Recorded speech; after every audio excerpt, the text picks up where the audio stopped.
PDA के ए में शामिल आधी आबादी के प्रति ये योजना हमारी सकारात्मक सोच का परिणाम है। डिंपल यादव ने महिलाओं के लिए खोला वादों का पिटारा तो बीजेपी ने भी तुरंत बदल दी रणनीति। अब महिला वोट बैंक की लड़ाई में उतरी 4 महिला नेताओं की फौज, क्या बदल जाएगा पूरा चुनावी समीकरण। योगी के दाव के बाद डिंपल ने संभाला मोर्चा, लेकिन अब बीजेपी ने महिला बनाम महिला की सियासी लड़ाई शुरू कर। आखिर किसके साथ जाएगी आधी आबादी, समझिए पूरा चुनावी गणित। कहते हैं राजनीति में सबसे बड़ी लड़ाई सिर्फ वोटों की, सीटों की नहीं बल्कि भरोसे की होती है, और जब बात महिला वोटरों की हो तो ये भरोसा चुनाव का पूरा परिणाम बदल सकता है।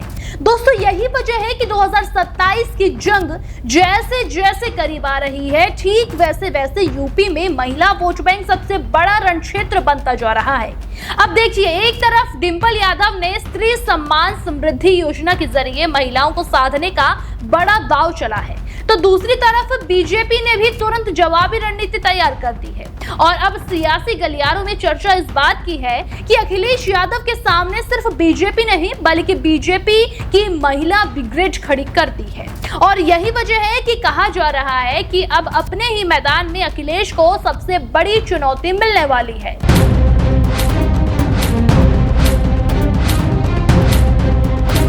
दरअसल पूरा खेल महिला वोट बैंक का है। यूपी में महिला मतदाताओं की संख्या 6 करोड़ के आसपास मानी जाती है, और पिछले कुछ चुनावों में महिला मतदान प्रतिशत लगातार बढ़ा है और कई सीटों पर महिलाओं ने जीत का हर अंतर तय किया है। राजनीतिक दल अच्छी तरह समझ चुके हैं कि अगर आधी आबादी का बड़ा हिस्सा किसी एक तरफ चला जाए तो पूरा चुनावी नक्शा बदल सकता है, और यही कारण भी है कि अब विकास, जाति और संगठन के साथ साथ महिला वोट सबसे बड़ा मुद्दा बन चुका है। राजनीतिक एक्सपर्ट्स मानते हैं कि आने वाले चुनाव में महिला वोटर निर्णायक भूमिका निभा सकती है। दोस्तों, इसी को देखते हुए सपा ने सबसे पहले महिला मोर्चा पर बहुत बड़ा हमला बोल दिया है। आपको बता दें, डिंपल यादव ने प्रेस कॉन्फ्रेंस कर महिलाओं के लिए 40,000 रुपए सालाना सहायता, मोबाइल, लैपटॉप, प्रशिक्षण, छात्रों की पढ़ाई में मदद और अन्य वादों का ऐलान किया है। और फिर उसके साथ ही राहसन, प्रिया सरोज और सपा की दूसरी महिला नेताओं को भी आगे बढ़ाया जा रहा है। पार्टी का संदेश साफ है कि इस बार महिला वोटरों तक पहुंचने की जिम्मेदारी महिला चेहरे ही संभालेंगे। सपा ये दिखाने की कोशिश कर रही है कि पीडीए की राजनीति में आधी आबादी सबसे महत्वपूर्ण हिस्सा है और उसी के सहारे सत्ता तक पहुंचने का रास्ता तैयार किया जा सकता है। लेकिन कहानी यही खत्म नहीं होती है। जैसे ही डिंपल यादव ने मोर्चा संभाला, बीजेपी ने भी अपनी रणनीति बदल दी। अब बीजेपी ने गुलाब देवी, शालिनी यादव, डॉक्टर रीचा राजपूत और पूजा पाल जैसे महिला नेताओं को सामने लाकर सीधा जवाब देना शुरू कर दिया है। ये सभी नेता सिर्फ सपा के वादों पर सवाल नहीं उठा रहे बल्कि सपा सरकार के दौर की कानून व्यवस्था और महिला सुरक्षा के मुद्दों को भी लगातार याद दिला रही है। दोस्तों, बीजेपी का पूरा फोकस इस बात पर है कि महिला वोटरों को ये संदेश दिया जाए कि योजनाओं और वादों से ज्यादा जरूरी सुरक्षा, सम्मान और स्थिरता है, और यही वजह भी है कि बीजेपी की महिला ब्रिगेड लगातार फ्रंट फुट पर दिखाई दे रही है। राजनीतिक नजरिए से देखें तो ये सिर्फ बयानबाजी नहीं है बल्कि बहुत बड़ी चुनावी रणनीति है।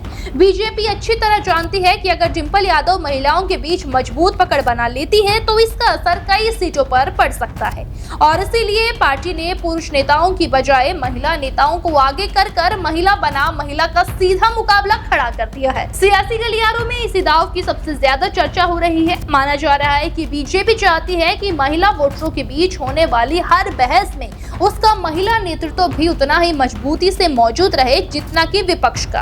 अब सवाल ये है कि इसका क्या असर होगा। राजनीतिक विशेषज्ञों का मानना है कि आने वाले महीनों में महिला वोट बैंक को लेकर मुकाबला और भी तेज होने वाला है। एक तरफ सपा आर्थिक सहायता, छात्रों और महिला सशक्तिकरण के मुद्दे को आगे बढ़ाएगी, जबकि दूसरी तरफ बीजेपी अपनी योजनाओं, मुफ्त बस यात्रा, महिला सुरक्षा और सरकारी लाभों का सामने रखेगी। यही आने वाले दिनों में महिला वोटरों को लेकर दोनों दलों के बीच सीधी टक्कर देखने को मिल सकती है। दोस्तों, देखा जाए तो डिंपल यादव ने महिला कार्ड खेलकर बड़ा सियासी संदेश दे दिया है, लेकिन बीजेपी ने भी जवाब में 4 महिला नेताओं की मजबूत टीम मैदान में उतार दी। अब यह लड़ाई सिर्फ वादों की नहीं बल्कि भरोसे, नेतृत्व और जमीन पर पकड़ की बन चुकी है। यही वजह है कि 2027 की राजनीति में आधी आबादी सबसे बड़ी ताकत बनकर उभर रही है और सियासी गलियारों में सबसे ज्यादा चर्चा भी इसी बात की है कि आखिर महिला वोटरों का सुझाव किस तरफ जाता है, क्योंकि इस बार सत्ता की चाबी शायद उसी के हाथ में दिखाई दे रही है।